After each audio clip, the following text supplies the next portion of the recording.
Hello, First Things First listeners. This is Skip Bayless. Weekdays on Undisputed, I debate my co-host Shannon Sharp on the biggest sports news of the day. But now it is time for me to unleash in a brand new way. Introducing the Skip Bayless Show. My opportunity to share behind-the-scenes stories about things I've seen and confrontations I've had from decades covering the NFL and NBA. This is an opportunity to go so much deeper into solo opinions that just don't fit in rapid-fire debate. I will respond to your no-holds-barred questions. You can ask me anything about why I've said what I've said, or about what goes on off-camera on Undisputed. Your question should be as provocative as you want. My answer sure will be. New episodes of The Skip Bayless Show will come out each week. Make sure you subscribe on Apple Podcasts, Spotify, YouTube, and wherever else you get your podcasts. Dak and the boys are one and done. What will Dallas's first-round exit mean for head coach Mike McCarthy? Josh Allen with a near-perfect game Saturday night up in Buffalo. Was the near-perfect Bill Belichick exposed in his worst playoff loss ever? Okay. And the Chiefs just barely squeaking by, just with the tiniest bit squeaking by the Steelers last night. Hi, everyone. Welcome to First Things First. Most of us are here this morning. Nick Wright, Chris Broussard. Where are the sunglasses? Somebody behind his laptop. No sunglasses. Better than a bye, Nick. I have two colleagues. One is up, the other one is down. Broussard, you and I were like even Steven. We are going to carry the show today. We got to bring it down and raise Wilds up. No, not bringing me down. Baby. Couldn't bring me down with a... This is impossible to bring me down. Are we starting with the Chiefs? Are we not starting with the Chiefs? If this first highlight Nick, is not Mahomes, we're going to have big Chiefs. Problems. Oh, you got to be kidding Zip it, buddy. Something bigger than the Chiefs. What a wild card weekend in the NFL. Not the Chiefs. Nothing wilder than the way the Cowboys-Niners ended. Boys down 6-14 seconds. Do we pass? Do we get out of bounds? Do we Hail Mary? Hell no! A Dak Prescott designed run with no timeouts left 17 yards later. This mess at the line of scrimmage. Dak and the ref bump into each other. Look at it. Cowboys spike it as time expires. That is the game. And for Dallas, that is the season. Niners win 23-17. After the game, all the talk, as you'd imagine, surrounding that final sequence. It's like anything else. Do you want to be running a Hail Mary play from the 50-yard line, or you want to be running 5 verticals from the 25-yard line? So that's the decision. It's the right decision. It's just like anything. It's, the execution between us and the officiating spotting the ball obviously wasn't in tune. We shouldn't have had any problem getting the ball spotted there. What? All right, there's a lot here. Yeah. So, Nick, what was your reaction to this play call at the end here? My reaction, Jenna, aside from just my utter dismay that we are not leading with better than a bye, but I will get over it because I'm a professional and we have 2 hours to get to that, and the Patriots being trounced. Oh, my God, what a weekend. Okay. But on this game, All right. on this game, on point. My reaction to the final play call was that final play call might have actually been the best thing to happen to Dak Prescott since the Sleep Number marketing team called. Because it is only because of that final play call that we are not discussing, leading with, focusing on the fact that Dak Prescott in a home playoff game mustered 7 points through 3 quarters, was just awful once again in a huge spot against a good opponent. And by the way, even on that final play call, Broussard, he screwed it up as much as anybody. Is it a ridiculous, absurd, indefensible play call? Of course. But the team is coached by Mike McCarthy. So you have to prepare for those types of things. Dak has to know. He's damn near 30. He's got to know, I am not competing for as many yards as possible. I'm competing for seconds. And he has to know this isn't call your own fouls pickup. You can't hand the ball to your center and say, let's go, ball in. He has to know I got to get down and I have to find the ref. He didn't know that. Romo knew it. Romo, who hadn't played quarterback for them for 5 years, he knew it. He's watching the game. He thought they were going to be okay because he didn't think Dak was just going to set the ball down or hand it to his center. So obviously the play call is an abomination. And if I were going to interview Kellen Moore, I would cancel the interview. Sorry, Kellen, you're not interested in you being a head coach of my football team. No, but you're out here. No. Wow. Yes. No, those interviews are canceled. But Broussard, but Dak butchered this throughout the game and then also butchered the final play. I said last week, and I like Dak. I have been a Dak cheerleader since he's been in the league because I love his intangibles. But I didn't think he could get it done and beat a good team yet with his arm. And he couldn't because San Francisco shut down the run. They put it on Dak in his arm. And as you said, Nick, he couldn't deliver. But on the last play, I understand the logic. All right. Because if you look at the formation, San Francisco had 6 players on the sideline. All right. So you had to, whatever you did, pass or run, it was going to be in the middle of the field and you were going to be scrambling to clock the ball. All right. But if you look at the play, they should have passed it because Noah Brown and Dalton Schultz were open immediately. All right. That's quicker than Dak running down there. So you pass to them and tell them once you get to the 28, inside the 30, whatever it may be, you go down. As you said, Nick, Dak ran as far as he could. He ran until the Niners made him slide, which I get is your instinct, but you've got to be smarter than that in that situation. So they should have thrown the ball. That's the number one thing. The second thing, as you said, Dak went down. I got 4 mistakes for the Cowboys on this play. So Dak should have went down earlier. All right. The third thing is, as you said, he should have gotten the ball to the official. And they're complaining about the official bumped into him, right? Well, if the official had tried to run around the line of the offensive lineman, he wouldn't have got to the ball in time. The only way he could get there to touch it in time for them to potentially clock it was to run through the line of scrimmage. So you can't blame him. Now, here's the one thing I'll say for the Cowboys. And I don't want to hear Cowboys players and fans complaining about the officiating. All right? Because it wasn't on the officials. It was on you. So just cut it out. However, if there's one beef you can argue with that last play, the official, if the official just taps the ball rather than moving it back a yard or so, then they have time to actually clock it. And I don't think he had to move it back. I get it. He wants to set it. It's not up to the center to mark the ball. But I think the mark right now where the center had it was pretty good. I didn't think it really was when you look at Dak's slide. Not because it's dead. Broussard, keep in mind. Brew, just real quick, when you're watching this, keep in mind, because he slid, the ball's dead the moment he goes into his slide.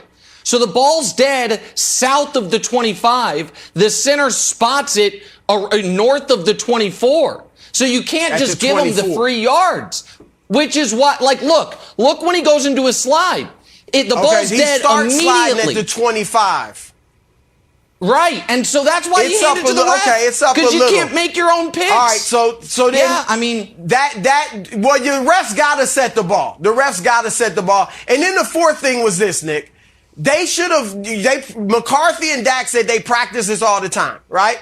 And so they should have practiced for what if we don't have time to clock it. And they should have run a play. Instead of Dak trying to clock it, he should have got the ball and just ran a play with 1 second left. So 4 times they messed up on that play. So I don't want to hear them complaining about the refs. It's on the Cowboys. So Broussard, I think you did an excellent job, but your advice to not blame the refs came way too late. Nick, they've been blaming the refs all year. Every time the Cowboys have had a little bit of a funky loss, the players have got in front of the media and said it's the refs' fault. After losing to the Raiders, they had 166 yards on penalties. Michael Gallup says, you're playing 2 teams. You're playing the refs and the other team. When they lost to the Cardinals, Leighton Vander Esch says, to me, we're playing more against the refs than we are the other teams. And now Dak, who has been basically perfect perfect leadership of the Dallas Cowboys. Right. He never says anything wrong. He is a shining example of what you're supposed to be with the CEO quarterback of America's team. This was very out of character for Dak, for any quarterback really, when the fans were throwing stuff at the referees as they left the field. Dak at first thought the question was, oh, you're throwing it at the Cowboys, but then basically co-signed it in frustration. Take a listen after the game what Dak said. To know everything that we put into this day in and day out, try our hardest. Nobody comes in the game wanting or expecting to lose, and for people to react that way when you're supposed to be a supporter and be with us through thick and thin, that's tough. I think they were aiming at the referees. Yeah. They were. Credit to them then. That's what takes. Yeah. They weren't doing it. Oh, credit to them. Nick, I'm sorry. That is not a winning football team. The Jacksonville Jaguars never blame the referees. Joe Judge, who I love, had some issues with the headsets. You guys better get those fixed. But Joe Judge will not blame the referees. This is a mentality of a losing football team when you don't take accountability for your own mistakes on the field. And it's one of the reasons why Dallas is mired in mediocrity. No, the Cowboys act like a trust fund kid. It's never my fault. It all should be handed to me. I've earned, you know what I mean? I deserve, rather than I've earned. And by the way, being the most penalized team, having 14 penalties in a playoff game is an indictment on the head coach. So listen, Zeke was a no-show. Dak was awful for the majority of this game. But once again, and everybody laughed at me when the Cowboys were 7-3, and I said I might fire Mike McCarthy midway through the year. This train is never late. Well, if Mike McCarthy's driving it, it's probably late, might go to the wrong stop, might never show up. But metaphorically, the Mike McCarthy has an undisciplined football team that is going to think they can bend the parameters of time and space at the end of a football game. 14 seconds? That we might have 4 plays. The hell you doing? And by the way, Dak, you just signed one of the best contracts in the history of football. And know what Larry Fitzgerald and other NFL veterans know. I have to get the ball to the referee. I have to understand here, if I'm going to run this play wilds, which they shouldn't have run, that I need to go down early and get the ball to the ref. Should have just taken 2 shots to the end zone. It's awful. The whole thing's a disaster. Look, we have time for we're going to get to so much more of this. I was surprised, Nick, you were going to go that whole segment and not throw McCarthy under the bus. Glad you were able to sneak that in there. All right, we're moving on to the AFC. We got plenty of time to get to that. More things I was right about. Was the Patriots' loss, dare I say, on Bill Belichick? First things first. We're not doing better than a bye?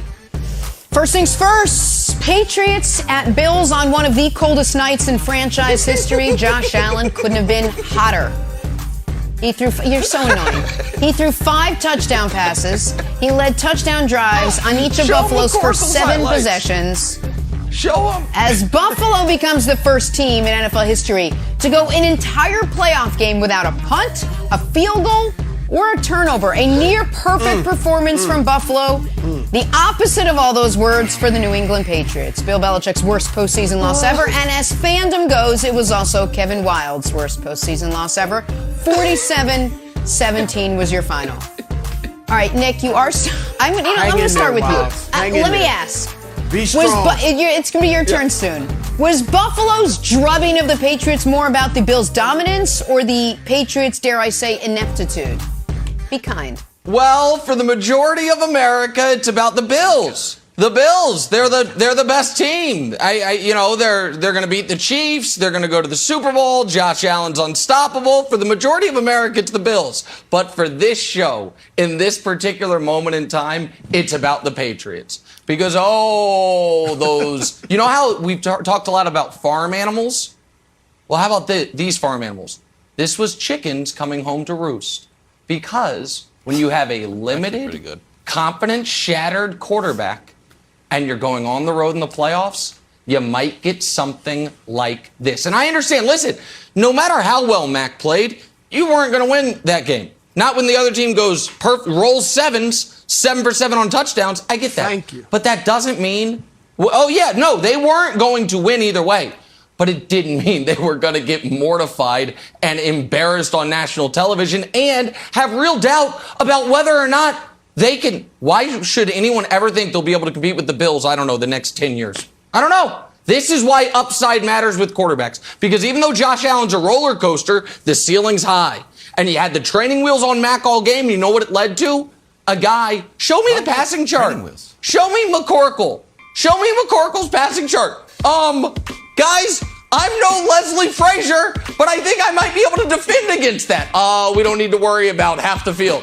Show me Mac's numbers, please, when the game was not, totally out of hand. So after it was 33-3, Mac did some good things because the Bills were looking up Jack Stack reservations for their trip to Kansas City. No, they weren't. But up until then, Wilds, he was as bad as you can be. So you're in a really rough spot for a team that once upon a time was the 1 seed, had the baby goat, nobody wanted to play. Oh, here's the thing about the Patriots. We can beat you any type of way. No, it turns out actually you can't beat any good teams any type of way unless there is a windstorm. It's the only way. The only way the Pats all year beat any good teams was either the Titans have all their players injured or the Bills have the gods deign it to be with the weather. Team stunk all year. Tried to tell you. Okay. And this is what happens, my friend. Sorry. Playoffs. Okay. Yeah. All right. First stunk. So were the Steelers. Just too far. Quick reminder, everybody. Mac Jones is not Kevin Garnett. He is not the stalwart of the defense on a championship team. His job is to play quarterback and quarterback only. This game was not lost because of the baby goat. And I know a lot of people have said, Wilds, LOL, you can't call him the baby goat anymore. You've got to stop calling him the baby goat. Well, I have a few things to say. 1, I appreciate your feedback. 2, I have considered your suggestion. And 3, I outright reject it. I'm not going to stop calling him the baby goat. Do you know why? Because Mac Jones threw for 2 touchdowns. That is more than Tom Brady threw, Broussard, in his entire first Super Bowl run. Oh, Wilds, don't you dare. It's true. Oh, no. It is true. We beat the Raiders scored 13 points. The Steelers scored 17 points. The Rams scored 17 points in the Super Bowl. Tom Brady delivered 2 touchdowns over 3 games. So this was not Mac Jones' fault. Defense's fault. Bill Belichick, hate to say it, you hold everyone to a high standard of excellence. Hate to say it. I think it's okay if it's a 2-way street. Didn't punt on December 26th. First game, 474 games, Broussard, where a Bill Belichick team could not force a punt. And then it happens again 2 weeks later. This wasn't about execution. This was about coaching. I'm sorry, I've defended Bill Belichick since I was a little boy. Since he was coaching at Army or at West Point, I was defending him as a 2-year-old in my crib. I said, people said that's a bad call. I said, no, it wasn't. Give me a bottle. But now, Broussard, I think it's okay to say, hey, this was a defensive malpractice of a game, but not Mac Jones' fault whatsoever. Wow. All right, I feel like a referee breaking up a clinch. All right, I'm getting in the middle breaking up this clinch. But, Nick, you went too far. Of course, we all knew you would today. I'm going to give the Bills some credit. Because while you're absolutely right, this is not on Mac Jones, all right? Mac didn't play great. He's a rookie in his first playoff game. He was terrible. All right, did you expect him to go out there and light it up against one of the best defenses in the league? I mean, come on. He wasn't terrible. The first interception, which did help set a tone, right? That was a nice pass. Now, he could have thrown it to the back shoulder. We'll see it. He could have thrown it to the back shoulder. It was a great play. All right, but still, it wasn't a bad pass. Micah Hyde made a tremendous... He got picked off. Look at this. The pass is nice. It's right there. Micah made a great interception. Could he have gone to the back shoulder? Yeah, but I'm not going to kill him for that pass. All right, look, it boils down to this, Nick. The Bills are simply the better football team, period. Now, are they 30 points better? No. So you can put that on the Patriots and Belichick, as Wild said, because the defense just got manhandled. Okay. But this is about the Bills' dominance. And I know Nick doesn't want, and I picked the Chiefs too. But Nick doesn't want to consider that Buffalo, which beat the Chiefs in week 5 by almost 20 points, is coming. I'm considering it. All right, they are coming, and they look good this weekend. So now, the whole world's going to pick them. Here's the thing. They have essentially owned the Patriots for the last 2 years. This is the 5th game between them. Yeah. They've won 4. To your point, Nick, the only one they lost was in that crazy windstorm. And I said last week, Josh Allen, for all Belichick's genius, Josh Allen has him figured out. Yeah. Because this is the 3rd time in 4 games that Allen's thrown for 300-plus yards. And in those games, 12 touchdowns, no interceptions. Then he ran the ball well. So I'm going to give the credit to the Bills. And I'm not killing Mac Jones. He's a rookie. We grade him on the curve. Okay. He didn't play that poorly. No, the defense and the coaching, Nick, was way worse than Mac Jones. Can we please show the numbers again when the game was a game? He had a passer rating of 40, 100 yards, 0 touchdowns, 2 picks before it was a 30-point deficit. Did Big Ben play well yesterday? Because he got some garbage time numbers too. I'm sure we're not going to talk about that game because we can only do so many segments where I was exactly right about everything. I understand Jenna mentioned it on the broadcast. They did say that was a perfect pass by Mac Jones. Yes, in 11-on-0, but if there's a defense out there and it gets intercepted, I'm going to go ahead and say it wasn't perfect. In fact, I'm going to go ahead and say it was literally the worst thing he could have done on the play. The first drive of the game for the Patriots started with an interception. The first drive of the second half for the Patriots started with an interception. Do I think the game maybe goes a little differently if it's 7-3 after one possession? Do I think the game goes a little differently if after the Patriots get the teensiest, tiniest bit of momentum by getting, okay, maybe not. But what's happened here is, for some reason, Wilds has decided that in service of Mac Jones, who is not good, he's just going to say, you know what? Maybe Belichick's lost his fastball.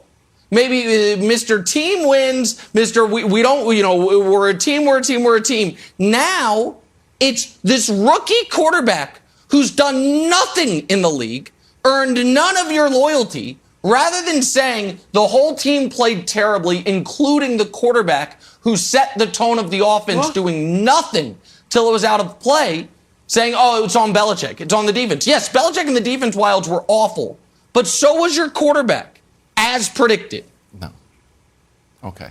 Mac Jones could have thrown for 4 touchdowns and we would have lost. Mac Jones could have thrown 4 touchdowns, 500 yards, Jenna, and we would have lost. This game is not on Mac Jones. That defense was non-existent. I don't know what happened, Jenna. I'm still digging into the All-22, but I don't think letting Josh Allen throw 5 touchdowns and not forcing a punt over the last 2 games we can look at it and say, you know what? Good game plan. That wasn't about execution. That was about coaching. Sorry. That's just the truth, Jenna. You gotta get some harsh medicine. Wilds is pinning this on the defense. Patriots are heading home. Buffalo moving on to face the Chiefs at Arrowhead because of what you saw last night. I'll say it right now, Nick, not better than another bye. I'll tell you that right now about the Bills. We'll discuss how Kansas City got there. Next, Nick Wright, sit back, relax, enjoy yourself. Steelers, Chiefs, bit of a slow start for KC, but that might have been for dramatic effect. Drama kings, these guys are. Once they kicked it into gear, though, this was over. Mahomes threw for 404 yards, 5 touchdowns. KC got into the end zone on 6 straight drives. They cruised to a 42-21 win over Pittsburgh in what was likely Big Ben's last game. Nick, you called this better than a bye, I assume. I assume you believe that to be the case now, correct? Well, let's put everyone on camera. Let's all enjoy this moment together. Don't direct the show. Because for my friends and colleagues. Don't direct the show. No, well, I'm directing the show. Listen, folks, sometimes when you have a weekend like I had, and, people are like, my God, Nick, can you give me the lottery numbers? How do you do it? I want to be able to celebrate it together with my friends. So I said it was better than a bye, and Wilds called it the low point in the history of the show. I'm just curious, and you guys can, respond in the affirmative or the negative. Do you feel better about the Chiefs' chances than you did before the game kicked off? Because I do. So that's almost like if they hadn't played and all we had seen was Buffalo play and the Chiefs didn't play, be like, oh, Chiefs last few weeks, you lose Cincinnati, you barely beat Denver. Oh, so wait, so what's better than not play? Oh, that's better than a bye. And then I know Wilds watching that game. Oh my God, TJ Watt gets the strip sack and he has upsets dancing in his head like so many sugar plums. But little did you guys know, Andy Reid is out here playing five-dimensional chess. Because if we know anything about the Chiefs, even in the playoffs, it's kind of hard to get their attention. It's kind of hard to get them to really lock in. So Andy called a play, Wildcat play, with two guys who have never run a Wildcat play all season. You know why? Needed that fumble, needed that scoop and score. And how did the Chiefs respond? With literally the fastest 5 touchdown passes in the history, not of the NFL playoffs, not of the Chiefs franchise, in the history of professional football.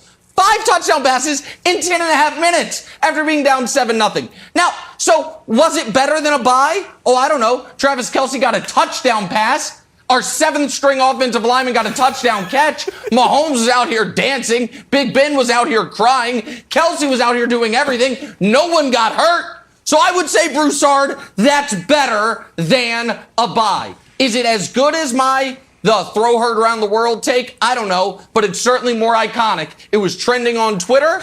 People were, it's now, I think, in the canon forever. So I don't know. Better than a bye, Broussard. All right, Nick, look, you were, just to bring you down off your pedestal, off your high horse a little bit, you were predicting a Dan Marino-like blowout. Am I right? 62-7, right?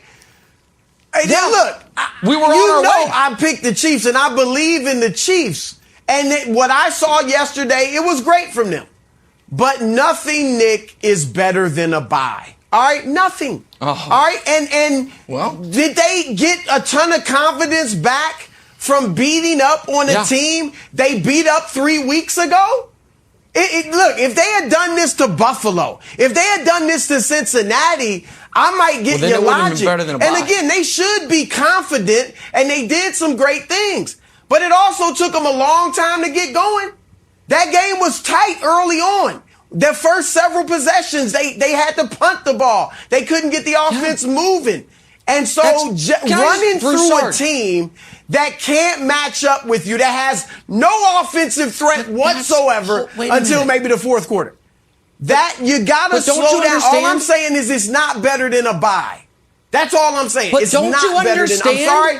I know it's a nice hashtag and phrase, but no. No.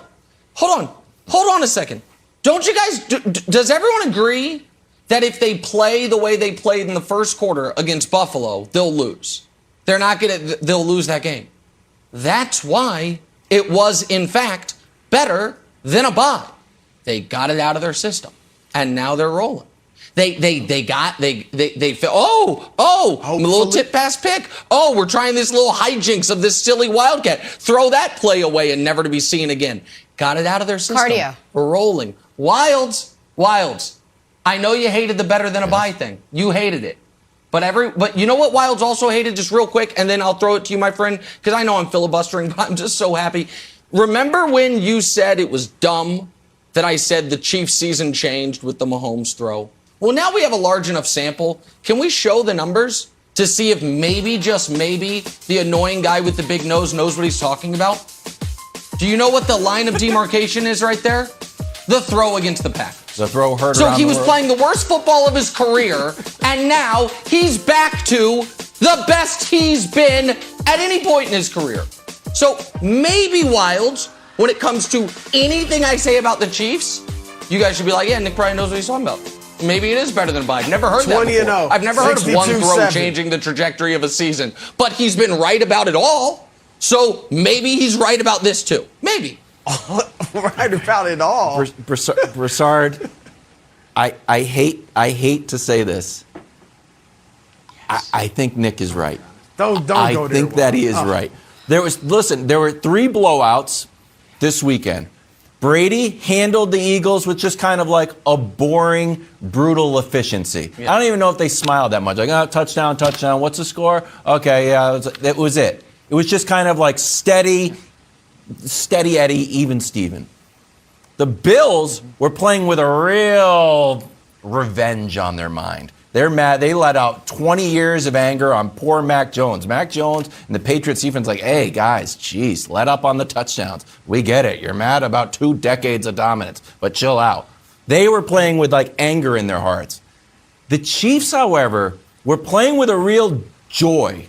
They were playing with just happiness, and I think this bodes well for them. And if they had a bye, they would be on neutral. And I think when we watch the Chiefs, they ran out of fireworks. They were playing with so much joy and happiness. I do think that this is better than a bye, that they can get some momentum and carry it over against the Bills. I thought that it was infectious joy that what they were playing with. I'm sorry, he was right. I got to call like I see it, Broussard. The joy came whilst the joy came once they got rolling. And look, I'm with you guys in that this was great for the Chiefs.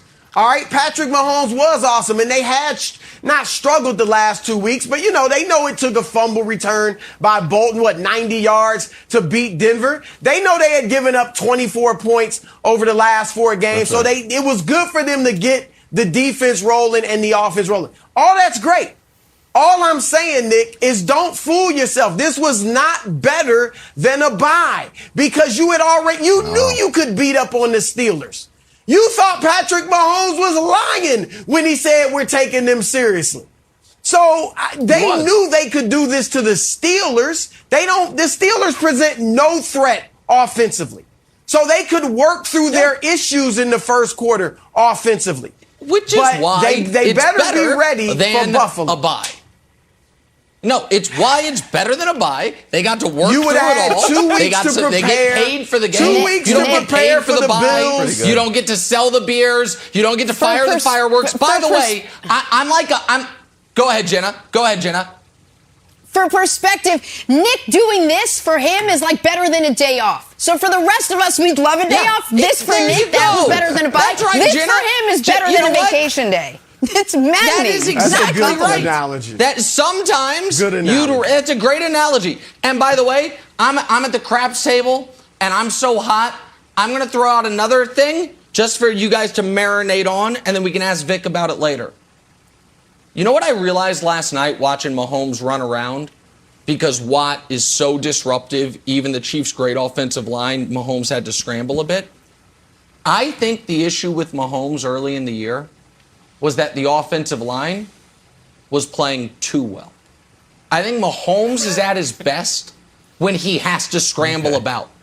And the offensive line was playing so well, it was like, why would I leave the pocket? I should just stay here. And that's not when he's at his best. And you might say that's a ridiculous statement, but I tweeted that. You know who clicked the old like button on that tweet? Chiefs starting left tackle Orlando Brown. Wonder if that bodes for Buffalo. Let's make them think they're beating us at the line of scrimmage so Mahomes can run around and do crazy Mahomes stuff. I'm just saying, better than a bye, throw her around the world, offensive line too good. Maybe, just maybe. We'll see.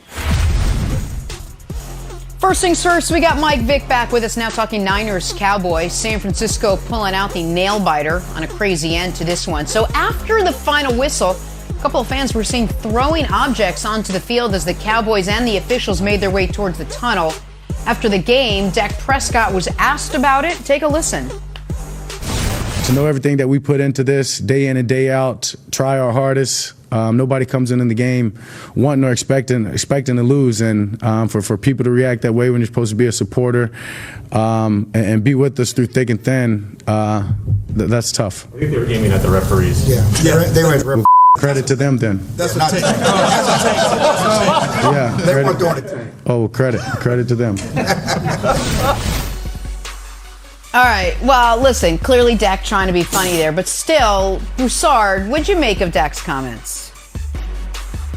Well, I've always liked Dak, and I've been a defender of Dak since his rookie year, mainly because I think he's got great intangibles. Great leader, can galvanize the locker room, has been cool under pressure, or was early in his career, and looked like he had all the winning intangibles. I never thought he was an elite quarterback. However, I felt like he was a game manager with playmaking abilities, with his legs and with his arms, so he could make big plays. I thought that combination could help the Cowboys win big in the playoffs, and we'll see if that happens. Now, about this comment, Jenna, to his credit, he did say during the press conference that I need to be better to help this team win, and I wasn't good enough. So he did take some blame. So I say all that to say this about that comment. And I don't know that he was trying to be funny, because I watched the whole press conference, and he had gone off before that about how the fans, shouldn't be throwing stuff at the players. And then the reporters let him know, hey, they weren't throwing at the players. They were throwing it at the referees. And that's when he said what he said. And I don't know that he was joking. I think he was making a real statement. And that's beneath Dak Prescott. That's beneath the leader that I've seen Dak Prescott to be. Because that's akin, Mike, to blaming the officials. Instead of blaming yourselves, because you have 14 penalties, and we can't give you the benefit of the doubt because you led the league in penalties this year. It'd be one thing if you were a very little penalized team throughout the regular season. We might say, wow, 14 penalties? That's strange. Maybe the referees were doing something wrong. But you do this every game. Not 14, but tons of penalties. And so I can't give them the benefit of the doubt, Mike. So I think Dak should have just kept taking the blame himself and on the team rather than putting it on the officials. Yeah, Dak should have put it on the team, put it on himself. Obviously, you're the quarterback and you get paid the big bucks, so we take a brunt of the blame. But the Dallas Cowboys lost that game before Dak even got to that post-game press conference, man, with all the penalties, like you just said. What was the determining factor in the game? Every time they took a step forward, they took a couple steps back. Obviously, Dak could have played better, but every time they had a positive play, they had 2 or 3 negative plays. And CeeDee Lamb didn't even touch the ball until midway through the second quarter. And every time he did touch it, it was a penalty, so it was always negated. And look, these post-game presses, they're very emotional. It's tough to win in the National Football League, and the playoffs it's a different magnitude. So, I can see Dak throwing some of the blame on himself, throwing some blame at the refs, and that's natural emotions, man, for a man who's going through a lot and wanting the most for himself and the team. So, got to give Dak a pass on this one. It's a difficult situation, but collectively they all lost that game together. So I understand the idea that none of us are defined or should be defined by our worst public moment. And Dak Prescott's done 1,000 of these press conferences, has had very little to no missteps. So you want to have the grace to say, he's allowed a mistake. This was, Wild's a sizable mistake. I mean, you're asked about people throwing objects onto the field, and once you determine they weren't being thrown at your friends, they were being thrown at your enemies, you're like, oh, bully for you. Good job. That's not great. Now, in Cowboys fans' defense, this was not even close to the worst thing thrown onto an NFL field this weekend. That title goes to Bills fans. Well done as always, Bills Mafia. But on Dak Prescott, Wilds, at some point, you've got to have some accountability. And you've got to have accountability for why are you the most penalized team? We had Tony Romo calling this game, Wilds. I like Tony a lot. I think it's fair to say, gun to his head, who's he pulling for? Probably the Cowboys. Was there a single penalty that Romo was like, that's a ridiculous call? No. Every single time they showed the replay, and Romo was like, you can't do that. You're tackling the guy. You're holding. So half of them were pre-snap. Those aren't even judgment calls. Those aren't even the flow of the game. Cowboys are jumping off sides, false starting. There is an entitlement, Wilds, for this team. Things need to be given to them, and when they don't succeed, it's because they were done wrong. That is bizarre to me. They're not buttoned up. Dak didn't play well, and they committed 1 billion penalties. That is why they lost. Right. Not because the ref doesn't run a 5 flat 40. You don't put the ref in position to where he's got to be one of the fastest guys on the field in order to get your final play off. No, you should. No, we've seen it. We've seen it from a friend of the show, LeVar Arrington. The ref should be full sprint. LeVar leap over the Dallas offensive line, touch the ball, then slide out to make the play. Yeah. So, Mike, what was your take on this? I think this is Dak's fault for not quickly giving the ball to the ref.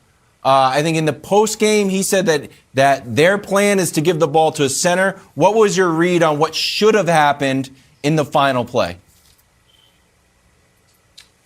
Yeah, well, the way we always practice it, the receivers and the running backs touch the ball in the 2-minute drill, and usually, we're in practice, and usually you got, the ball boy is somebody, acting as the referee and spotting the ball. So receivers and running backs are taught as soon as you touch it, you find that guy, you find the referee, you find whoever that guy is who's simulating that in practice, and you give him the ball. But I can't remember in the 2-minute drill in practice ever hearing the quarterback draw being called in my head situationally or for whatever reason.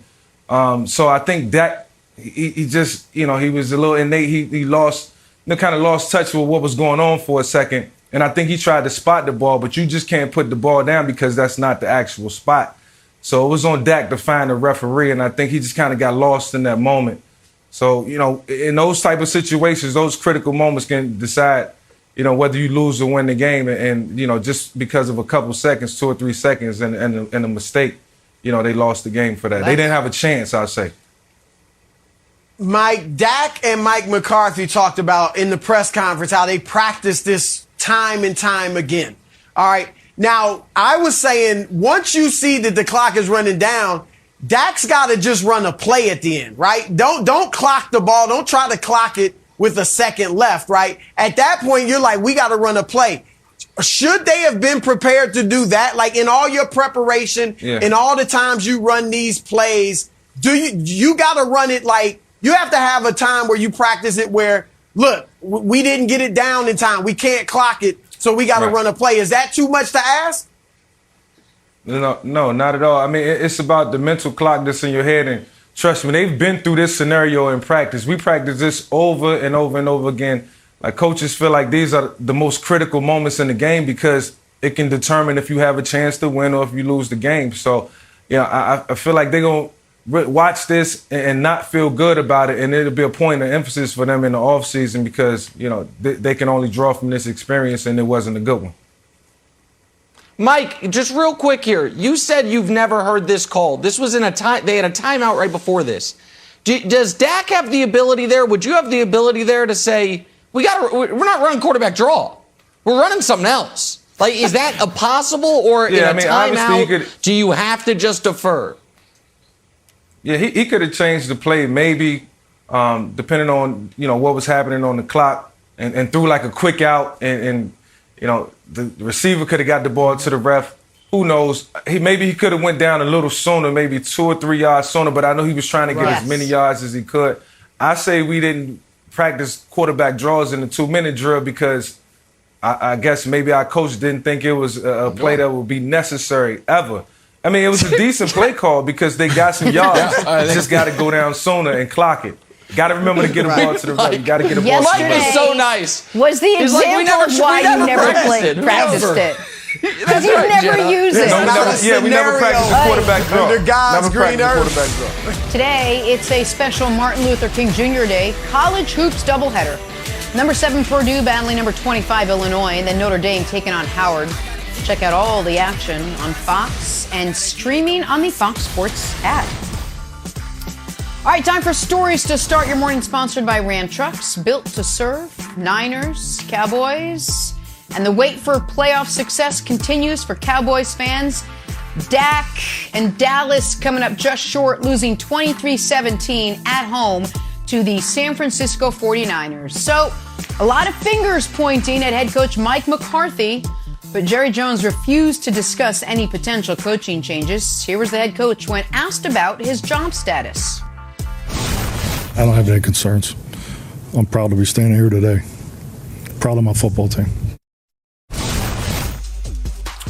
All right, Chris Broussard, should Mike McCarthy be concerned about his job?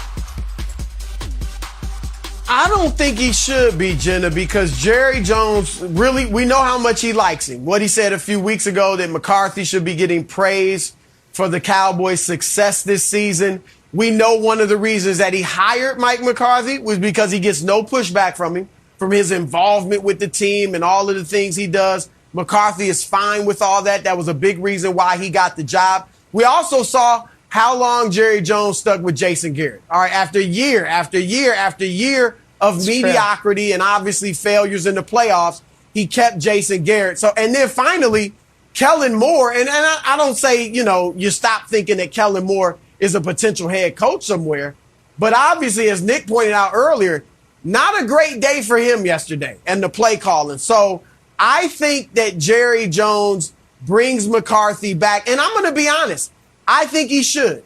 I don't think you have to put all this on Mike McCarthy. Now, we talked about the 14 penalties yesterday and being the most penalized team in the league. That's not always on coaching. Nick, you know who else was among the most penalized teams in the league? Brandon Staley's LA Chargers, your boy. All right, the Chargers are up there too. And we can point to games where they lost because of penalties. All right, you know who last year was among the most penalized teams in the league? Andy Reid, your boy, the Kansas City Chiefs. So I'm saying McCarthy doesn't have a record. In Green Bay, his teams weren't, like, especially after his first few years, his teams were not among the most penalized in the league. So it's not like you can point to, this is just a Mike McCarthy feature.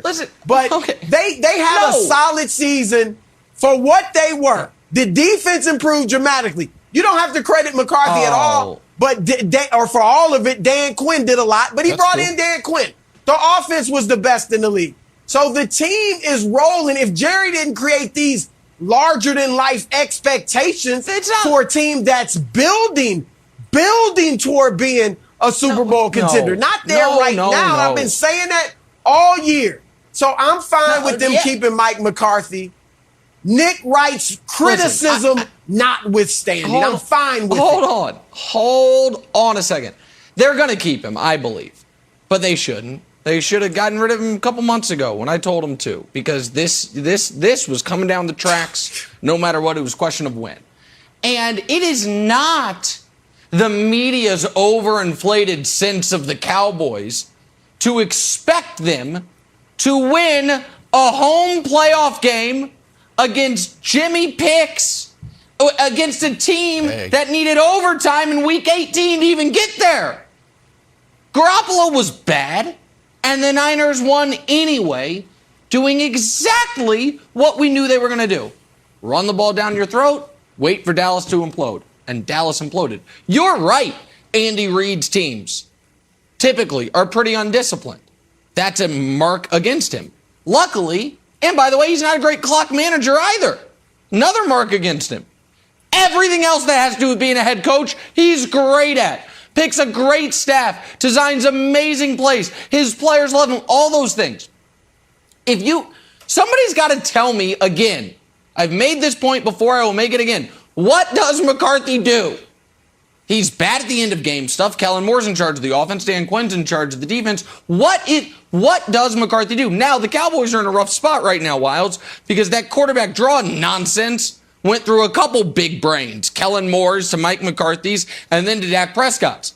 So if you get rid of McCarthy, it's to give Kellen Moore the reins, and he didn't exactly bathe himself in glory yesterday. And by the way, their $40 million a year quarterback was terrible. And if he's just okay, maybe they win. He just needed to not be terrible, and maybe they win. But Dak is going to be there. And is Dak one of the 5 best quarterbacks in football? No. But is he one of the 10 best? 9, 10, 11, 12, somewhere in that range. Yeah. So he's your guy. You can get better at coach. You don't want to, evidently, but you can. And the quarterback draw play, it's the type of thing that will live in infamy forever. Mike Vick is in the league 15 years. He's like, we never practiced it. I wonder why. They also never practice quarterback kneel downs in the 2-minute drill either, because it's illogical, because it would be a ridiculous thing to do. So I don't know what you do because Kellen Moore and Mike McCarthy signed off on that. So Broussard, I just want to dig in on Mike McCarthy. And I'll take it to basketball. Warriors, good team. Making the playoffs. Like, they seem like you got a good roster. Mark Jackson's the coach. Where you going? Not a championship team. You bring in Steve Kerr. Don't you think it could be a similar thing if you know that Eric Bieniemy is out there taking interviews and you're watching the Chiefs throw underhand passes, throw to their offensive line, run these like wacky wildcat stuff, the most innovative stuff. And don't get me wrong, Kellen Moore calls some innovative plays. But don't you think Jerry Jones would be like, you know what?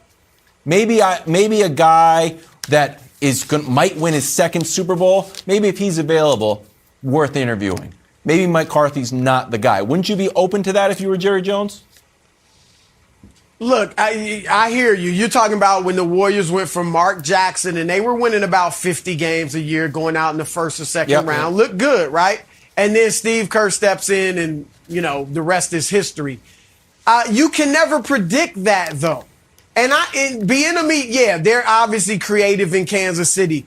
But Dallas's play calling, besides the last play, the draw, fair. Do you blame the play calling for what happened? I mean, they actually had some nice play calls yesterday that they just couldn't execute. So I hear you. But the thing is, Wild, you might be wrong. Matt Nagy was the offensive coordinator there, right? Yeah, how'd that work out? In Chicago. So we've seen guys that we thought were going to be great head coaches, and it didn't pan out. Mike McCarthy, for all the criticism Nick and others levy at him, has won a Super Bowl. I get it. It was a decade ago. But still, he's shown he can do it. And, Nick, I hear no pushback. Maybe I'm deaf. I hear no pushback from any players. I hear no hints. Do you see quotes that, cryptic quotes, tweets that lead you to believe they don't believe in Mike McCarthy? That's half the battle, making sure your locker room believes in you. No, and they're too busy blaming the refs. The sense of entitlement with this team is just baffling. But on McCarthy in the Super Bowl, I wish we could do this. Maybe in the metaverse. Zuckerberg, work on this for me, my friend. How many random Americans off the subway who have a passing interest in football, if you let them coach Aaron Rodgers for 12 years, would win at least one Super Bowl? 30%? It's just you watch football on Sunday, you get Aaron Rodgers for 12 years. Can you win one Super Bowl? I don't know. Well, 1 in 3? You think so? Oh, okay. So there's the idea that it's you had Aaron Rodgers for over a decade. You won one Super Bowl. LaFleur gets there. How many the conference championship game or the one seed every single year. What? Okay, but Dan hold Marino on won a how many? second. Okay, right, I get it. And Shula was a great coach, but I don't want to rehash the Dolphins defense of the 80s right now to defend Mike McCarthy. Guys, we have all this evidence. Green Bay leaves, he leaves Green Bay, they get better. Dallas gets there, they butcher the clock once a quarter of the season, and then they do it in the biggest spot of the game. So there is an element of that. Of course he's not the right guy. Now, with all that said, Wilds, if the Niners just pick up that sneak instead of Shanahan, who also is like a brilliant mind for 3 quarters, and then devil on his shoulders time to get Jimmy involved. Let me throw a pass here. Shanahan, stop it. Everything is working. What are you doing? He's like, hey, we can win a playoff game. You know what I should do? Have Trent Williams go in motion. What? Shanahan, you keep losing playoff games because you lose your mind at the end. But if they just pick up that sneak and the Cowboys never get the last possession, you know what the story here is today? Those guys on offense we're paying all that money to, Amari Cooper made 1 play. Zeke made no plays. Dak was bad. We've got all this talent. We had 7 points through 3 quarters. So the players deserve, I can tell Coach Mangini Wilds is right now screaming at his television, the players got to execute. I understand that. It's not always on the coach. Yes. The players didn't execute. But the coach's job is also to make sure they're in position to execute, and I just don't think he did that yesterday, and the penalties and the clock management, all of it. So I get that, and that's why I'm not blaming everything on McCarthy, Broussard. When you get down there to the final play, everybody knows that the ref needs to touch the ball. So the idea that the referee is supposed to come sprinting down like Usain Bolt and LeVar Arrington leap over the center to touch the ball and roll out, I think it's an unfair expectation. Look, was it a weird call? I think if, like, when you talk about guys coming off the subway, like, I was sitting with, like, little kids watching this game, like, whoa, he's running? Didn't expect that. Seems like the middle of the field's open for a reason. These are flag football experts, not professional players. So I think the refs have no culpability whatsoever. I think I'm McCarthy not defending should that. Everyone take a deep breath, though. Everyone take a deep breath. It should have been a and pass to the middle of the Skip field. Bayless. God. Oh, my goodness. Speaking of clock management, we're out of time. Skip and Shannon up next with Undisputed. We'll see you tomorrow.